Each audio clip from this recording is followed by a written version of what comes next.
yeah, I didn't actually pick Ireland. Ireland chose me, you know.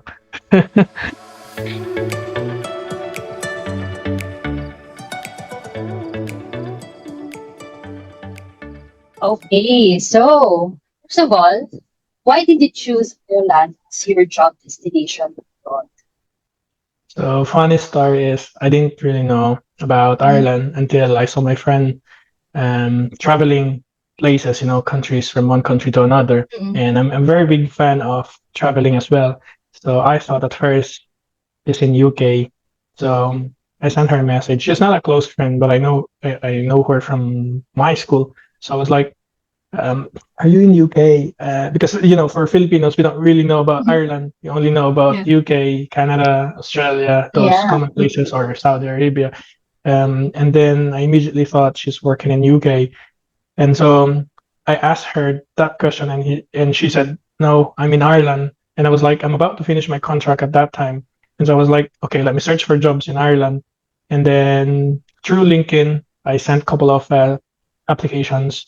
It was like a trial and error kind of thing. And so when I received the email from Kate Cowhig, so Yes. that's the first agency that took my application, and I did the interview in there with them. It was like a trial and error, as I have mentioned. I was not really serious about the application kind of thing. I was like, oh, let me try. How does the interview in Ireland? Because it's very different from Saudi. In Mhm. Saudi, you just apply and you get the job.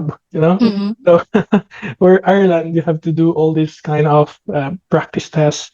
They ask questions about the kind of work or the nature of work you do. They're very strict with all those things. Mhm. They don't just get you for the job. You have to be skilled enough and ready enough to be employed. I picked the right country. That's when I wasn't still in Saudi. So yeah, I didn't actually pick Ireland. Ireland chose me. And, can you tell us naman po how was your first week's work when you arrived there? Moving to a new country, it's a very difficult Yes. Mhm. decision.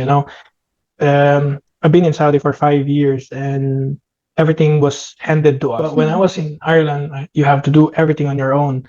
You have to apply for your bank. You have to find your house. You have to sort out this transportation, like basically everything. It teaches you how to become an adult because of your decision making skills. And also, for me, it wasn't very easy. It was challenging enough that I even saw myself crying in front of the lake where I used to live in. I was crying and asking myself, did I do the right decision and all of that. It feels like I'm in a new country where technically I'm a new country, but I thought it will be easier now as I live in Saudi for a couple of years, but then I realize it's difficult. But then, it's just your motivation and your determination to do things. Like you decide to go in a new country now and a new job. So it's all part of the deal or the package that you have to adjust with people, you have to adjust with the work, you have to adjust with the weather. Yeah, that's the first thing that really made me slow down at first five. But yeah, it was very difficult. It was not very easy at all. But when you get used to it, or when you find your way to about everything, when you learn about the people, the routines, and all of that, then it's fine. It'll be fine. Now that you've been in Ireland for more than a year, what are the biggest challenges you've encountered so far? I've mentioned about the weather. So for Filipinos, we're used to being in sunny places. Like we have sun all the time.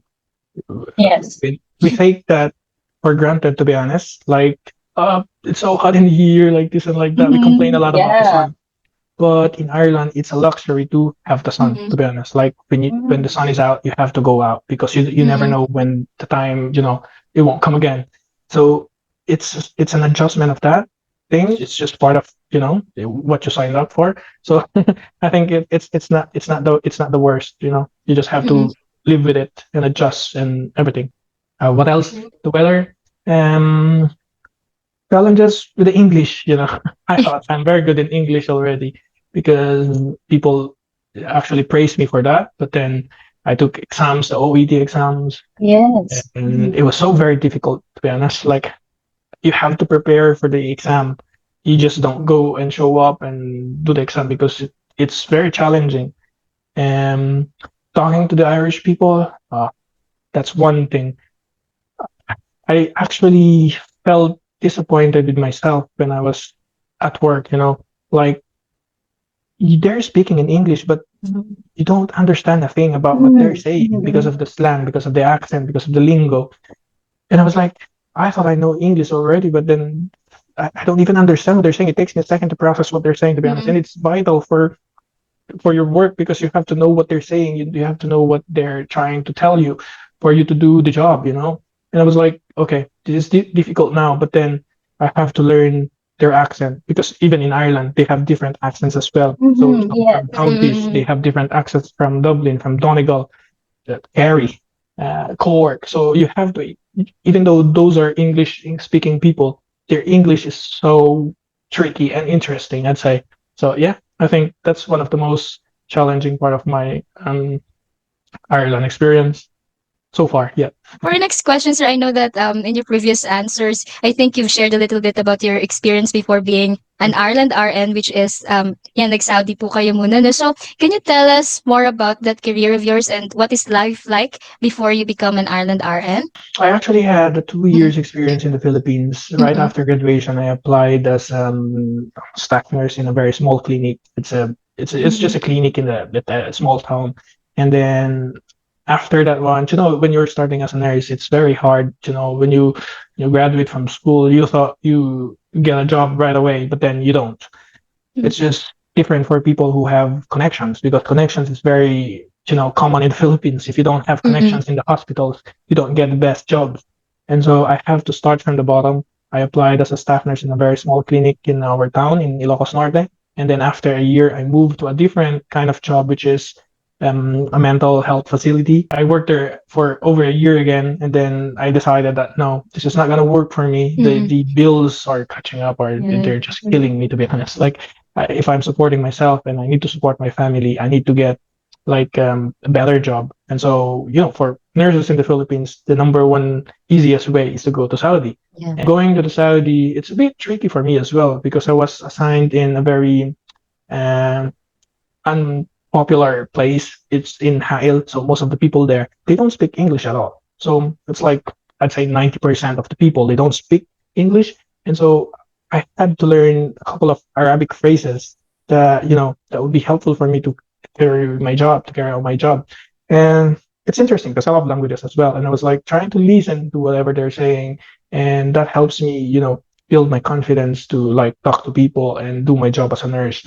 And then yeah, it's a difficult one because for starting nurses, they said it's a stepping stone for us to be in Saudi. But then when you're very comfortable in Saudi, you just don't like to go out anymore because you're used to whatever you're doing. You are used to the people you work with, you're used to the environment. I kind of like Saudi, to be honest. It's my second home. And if I'm not very desperate enough or ambitious enough, I'd be in Saudi because I know a lot of my friends, they've been there for like a couple of years already, 10 years, 15 years. They basically, build their family in there because that's the comfort that they already found. And I don't blame them. I'd be the same if I'm not too desperate, but I'm desperate enough to be in a different place. And so, yeah, I decided to like take a big risk, take a big jump, and challenge myself. And that's when I decided to like, go out of Saudi and try the Europe as well. What was your application process like? Yeah, so I've mentioned earlier that it was Kate Cowhig International first reach out to me about the job offer, and I mentioned that it's not very easy. Okay, so it's not just a very easy application. They ask you questions, they prepare you for the job. I mean, the job interview, and they really assess you if you're qualified to be a nurse. They have these certain standards that you have to meet for you to get the job, and after that, I have to submit loads of documents, proving that you're qualified. We did a lot of exams as well, like a couple of lectures, like they send you this preparation exams or whatever, like, you know. And then the thing is, the very good thing about Kate Cowig is that they asked me if I want to fly from Saudi or do I want to go to the Philippines first, and I was like, okay, want to go to the Philippines first. So I could easily go from Saudi to Ireland, but then I realized, no, I have to take a break and see my family first before I take this new job. I went home to the Philippines, and then that's the time that I met Sir Jeremiah.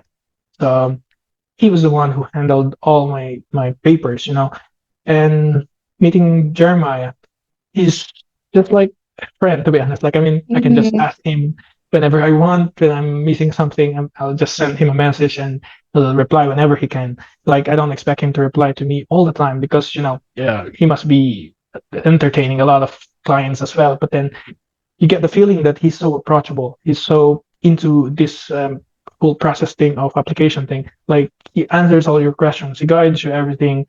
As I have mentioned, there's no barrier between us. He's like a brother or a friend or that kind of thing that when you ask something, he immediately Mhm. gives you the answer. And so it wasn't very difficult for me to process all my documents.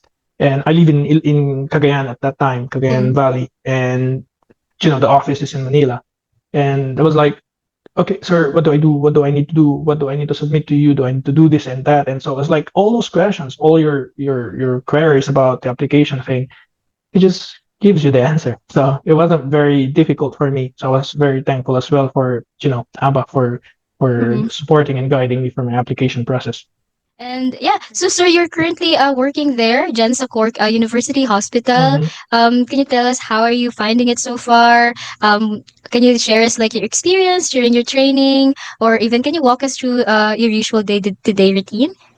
All right. So I think Cork University Hospital is the biggest hospital so far that I've Mm-hmm. worked with, and it's all Mhm. new to me. Mm-hmm. And I've only worked as a theater nurse for a year in Saudi before I actually planned to come in here. And I was like, okay, this is a new job and new skills probably. Mm-hmm. So when we did the induction or that kind of preparation thing before you actually go inside your unit, it's so scary, but you're excited to be honest because you're with groups of people. So there were like 24 of us, and I think there were like 11 Filipinos at that time, so it wasn't too bad because you have Filipinos with you, and you Mhm. get to share your anxieties and your worries and all of Yeah. that.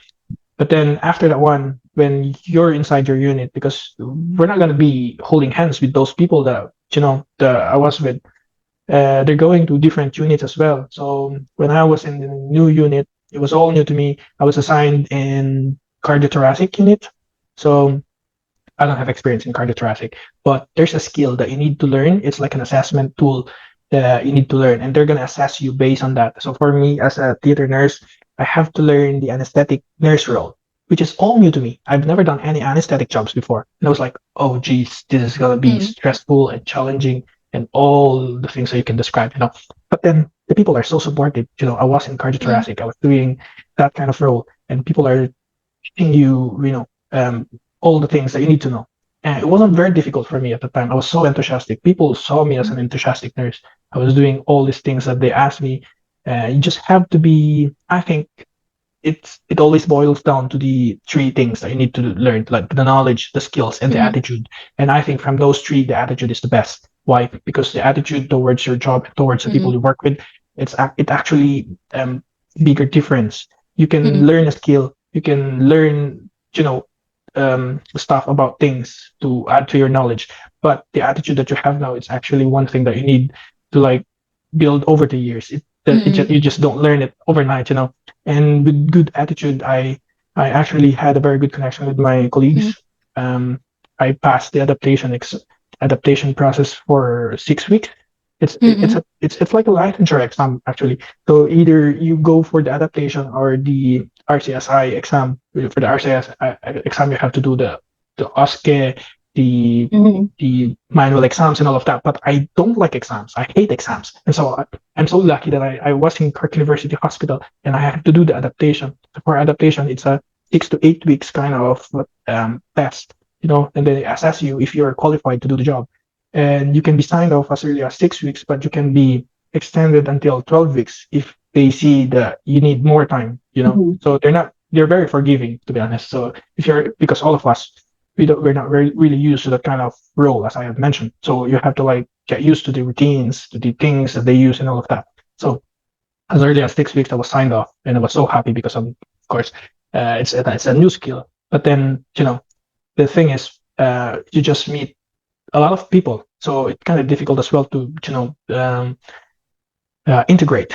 But you have to because you're in a new workplace now. So you, it's a bit challenging for me actually. When I was moved to a different unit after cardiothoracic, was so overwhelming on my part because I have to meet other people again. I have to meet new sets of teams, Yeah. and the kind of job that I was introduced is like overwhelming to me, and it came to a point that I have to say I can't anymore. I can't do this job anymore. And so I have to talk to my manager, and they told me, what do you want to do? So I saw how they are very supportive of you. Mental health is a taboo thing in the Philippines, but in here they're gonna take care of you. They're gonna ask what they can do to help you. I've never had this kind of anxiety or whatever you call it, but with these kind of people, they actually understand. They actually know how to deal with these kind of things.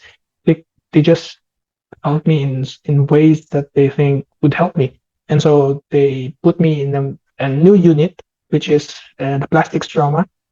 So I work there now. It's been over a year now since I'm there, and people are so amazing. I mean, generally the people are amazing in here. They're generally polite and all of that. But then the people who I work with now, they're just so amazing. They're like my family now. They take care of you. When they see you're not talking or you're quiet, they're gonna ask you, "How are you? Are you okay? How was your day?" And sometimes it's kind of like a routine for me to like practice before going to work because they will ask you, "Oh, how was your weekend, Ryan?" I was like, "Oh, I have to practice what I'm gonna say because they're gonna ask this. How was your holiday, Ryan? How are you? What did you do last this and that?" Those are the basic questions they usually Yeah. ask, and you prepare for that. For us Filipinos, how was your day? We don't really ask that one. Yes. You're not really used to be asked by people about your day, about your holidays or the weather or whatever, So for me, it was all good. Like I mean, it's a roller coaster of Mhm. emotions. It's a roller coaster of experiences and all of that. So it, you have to learn the difficult things first before you get to the best parts of life. I think it usually is. Getting to learn these things, getting used to their day-to-day routine, it's actually a lot. Well, it's different from getting used to your working environment. Right? Mm, Mhm. It's a different factor. So, can you tell us about how's your working environment? And yeah. well, along with that, how was your relationship with your colleagues, to your fellow Filipino nurses, and of course to Mhm. your other fellow foreign nurses there in Cebu? Yeah. They're very great. Okay, so my manager is a Filipino, and the rest are foreigners. They're mostly Irish. They're actually Mm-hmm. senior nurses. They've been there for Mhm. like 20, 30 years so far. So they know everything. Well, they kind of know all the routines and all those, Mm-hmm. ups and downs and whatever. But then I'm the youngest one in the unit, so they treat me Oh, as That's really nice. the son, bunso. bunso, yes. So yeah, it's very funny because I've never had that kind of relationship with my workmates before. Yeah, they usually we've been doing this outing for a while. So the last thing that we did is that New Year's Day. It's like a tradition for them to like go on a cold dip. So you know how cold the weather is in Ireland, and then people go Mm-hmm. in and the sea to just go for a swim. It's not even a swim. You just go in there, dip yourself, and then you go out. And so I was with them. It was like my first time, and I did it with them, and it was like amazing. Okay, so I was like, I've never done this in the Philippines. Like, the water is like -4 or something like that. It's very cold, but then it's amazing because you get to do this with your workmates. My Filipino manager is very good as well. She's very supportive of me. And to be fair, to be honest, I don't really have much friends, Filipino friends. Mhm. I have Filipino friends, but I don't go out as much as my foreign friends. I have an Irish friend, a very close Irish friend in here. I have Indian friends, and I actually joined a very small, well, it's not small, it's a community for expats. So people are from all over the world. So people don't see me with Filipinos, but they see me with expats, foreigners. And so it's interesting because you get to learn, people. You get to Mhm. learn Yeah. languages and cultures from all Yeah. over. Mm-hmm. Yeah.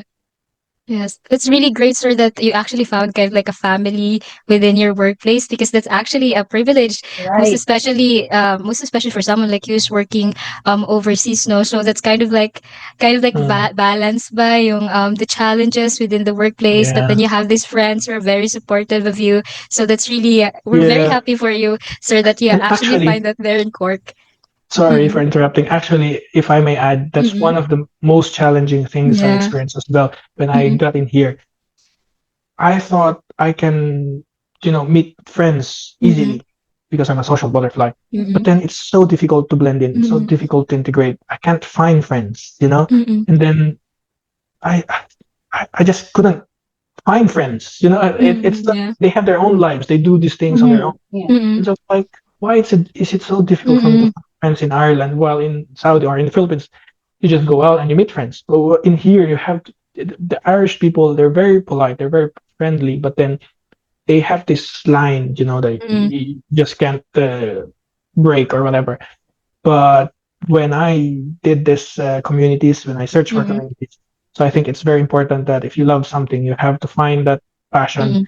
have to find groups that does the same thing because you're gonna Yeah. find friends within that group. And so that's what I did. I found this Mm-mm. internations. I found this a lot of social groups now, Mm-mm. resilience runners, where I run with random people. I dine in with Yeah. random people, that kind of thing. So those are my stuff. So basically, you have to know what you love. You have to know Mm-mm. what your passion is, and so go from there. Because otherwise, you'll be having all these struggles of finding new friends in a new country. I know, Mr. You've been there in Ireland for over a year. Am I correct? So, 17 months now. Yeah. 17 months now. So far, sir, what's your most unforgettable experience working there? Coming to Ireland, it actually opened doors to me. Mm-hmm. Like, growing up in the Philippines, I was so fixated into things that I thought they're not real or whatever. So liberation is pretty much common here because it's the West, and so I never did any demonstrations like supporting people from Palestine. Mm-mm. So they Mm-hmm. are very passionate about the people in Palestine, and so I was like, this is more of a humanity thing rather than a political or whatever. It Mm-hmm. is political, but it's more like a humanity thing. And Mm-hmm. so the Irish people, or most of the people here in Ireland, they're very passionate in supporting this kind of causes. And so I was Mm-hmm. like, if people can do it, if I'm living, very comfortable now, I should stand with people who are struggling. And Mm-hmm. this is the only way that I can show that I'm in solidarity with them. What else? Unforgettable experience. I think the natures in Ireland are Mm-hmm. so beautiful. Like it's unreal. Like 2 weeks ago, I was with my Mm-hmm. Irish friend and my Indian friends. We went to this Mahon Falls. Uh, so you see, you don't get very good weathers in Ireland. So that was a very good timing. It was sunny and that kind of thing. So we went to Mahon Falls. We climbed the mountain and all of that, and you'll see how beautiful it is. I've been telling in my video because I used to like record my trip with them, and it's like if you've seen the Game of Thrones, it's actually Yeah. the same. It was like I've been telling my Irish friend like it's the same as the set in Game of Thrones, where the dragons are flying and Yeah. they're like, just walking casually like that, and it's so amazing. Like I've been to a lot of places in Ireland. I mean, in Cork at least, and I just couldn't, get over it. It's so beautiful. It's so amazing. It's unreal. If you're a nature person, then I think Ireland's the best for you. So the first sentence is, in one word, you describe the Irish people as. Polite. Oh, like, wow. Okay. Yeah. So, how about your most recommended place to visit in Ireland is? Interesting question.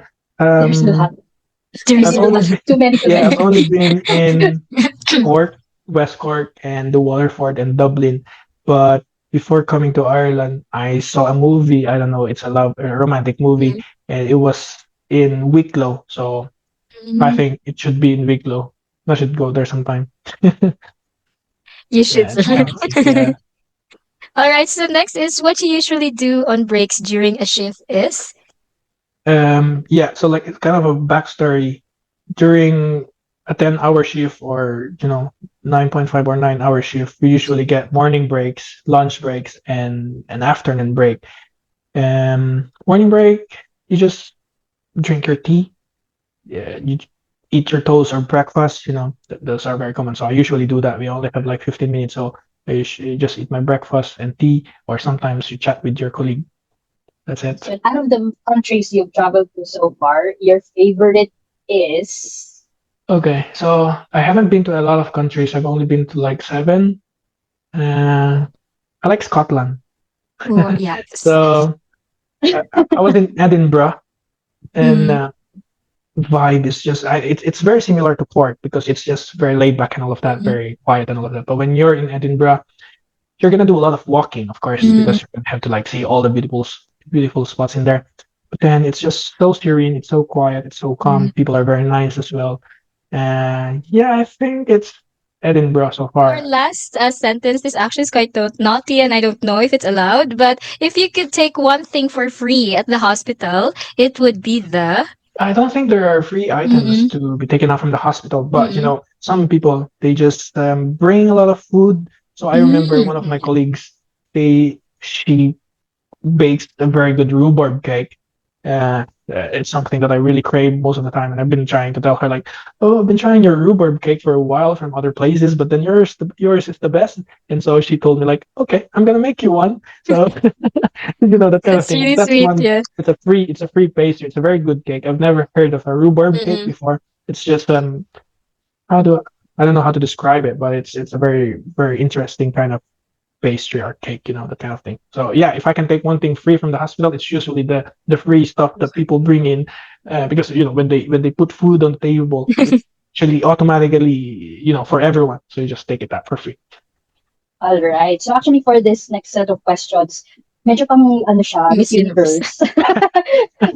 It's more on it requires quite a little self-reflection, if All right. I may say. So for the first question, can you share your goals before traveling to Ireland? Have you already achieved some of them? And what are your new goals ahead? All right. So I'm gonna go for the first question. What are my goals? Actually, I think I mentioned this on the first part of Mm-hmm. the interview. Actually, my goal is to actually travel the Mhm. world. I think when I'm in Ireland, it's very easy for me to like go for places. Mm-hmm. Unlike from Saudi, I only have one day off, and in here I have 3 days off. So we just work 37.5 hours a week, and so you have more time for yourself. I've never had more time for myself when I'm working. But this is so good. I'm not complaining, and so I've done quite a few travels within my first year of staying here. As I have mentioned, I've been to like 7 countries already. I did my skydiving in Dubai. I did the roller coaster ride in Saudi on my own, and Mm-hmm. then we went to Bahrain as well. Then I went to Scotland. I went to London, and then I'm planning to go to Morocco and Africa this year. So I was like setting this list of countries now that I need to visit. It's very accessible to go to the European countries. So you just get this Schengen visa, and with your critical permit or with your visas, and there's it's even easier, because they know that you hold a very valid permit to work in Ireland. But I think for nurses in Ireland, it is more accessible for us to go to these places, as I have mentioned, compared to when you're working in Saudi. I don't have anything against Saudi, but it's just the work hours that you have in Saudi is just very limited compared to when you're in Ireland. So yeah, you can do whatever. It's only like an hour flight, to be honest. My one thing I'm gonna share is like when I had my trip to Edinburgh, my flight ticket is actually cheaper than my Uber ride to the airport. Can you believe that? So it's crazy, but you can get cheaper flights in here, so you Mm-hmm. can just go for a coffee in London and then go back in the afternoon. That kind of feeling. So it's very good. It's very good motivation for nurses to come to Ireland. Sir, so far, what's the most important advice that you will give to someone who's thinking of working in Ireland? Well, I think you have to have that passion to go outside the country. Like, you will experience the worst parts of things in life first before you go to the better parts of it. So, you're going to get challenged by a lot of factors. Like for me, I had difficulty finding my apartment. I had difficulties in adjusting to the weather. I had difficulty, finding my friends in here. I had difficulty adjusting to my workplace. So I was like, you're going to experience all these hardships before you even go to the better parts of it. Like, I mean, we're still struggling every day. We're still learning every day. But then you have to learn that, you know, time will pass away, days will pass, and it always comes down to your determination to do things. You can't be stuck in a place that you're comfortable with because the better things are actually outside your comfort zones. And the moment that you feel scared about doing things, that's the time that you need to do something, because, just go for it. If you're scared, go for it. You will never know what's going to happen. You will never experience those kind of things if you're not going to do it. And one thing I realized is that um, the things that we don't really do or we never did are the things that we regret in the future, So, you know, you're gonna regret things, but don't regret the things that you can do now. So I think those are the things that I'm going to leave to whoever sees this, so that they know when they go to Ireland, they're gonna expect it's not just easy job. It's not an easy way to come in here. You have to go through um stuff before you even enjoy the things. So yeah. Yeah, well, actually, some say better to regret things that you've done than regret that you didn't do it at Exactly. all, right? Yeah. So, Yeah. yeah, well said, Sir Ryan. Well, Yeah, I for think our I last, think yeah, I think a lot of times we have, reservations. What if this happens to me? What if I fail? mm, What if I don't do this and, I won't do it perfectly? Nobody's perfect. Yeah. You just do things as it is. Like, if you're scared, as I have said, do it. Mm, If you're not into it, just do it. Then you would know that mm, it's not for you. And if mm. it's not for you, then it's okay. At least you tried. Yeah. And yeah, they should remember that. Yeah, like yeah. Thank you for that, Sir Ryan. Okay, so for our last question, Hmm. so if you were given a chance to talk to the whole world, what would you tell them about nurses or in general about Filipino nurses? This feels like a Miss Universe question, to be honest, Yeah. like you mentioned. I think, I studied in a very good university in Ilocos Norte, the Mariano Marcos State University, and they've set a standard for nurses, at least for us, because they've taught us things that we are using now. I mean, we're applying now for our jobs. And I think I kind of mentioned about the knowledge, skills, and attitude.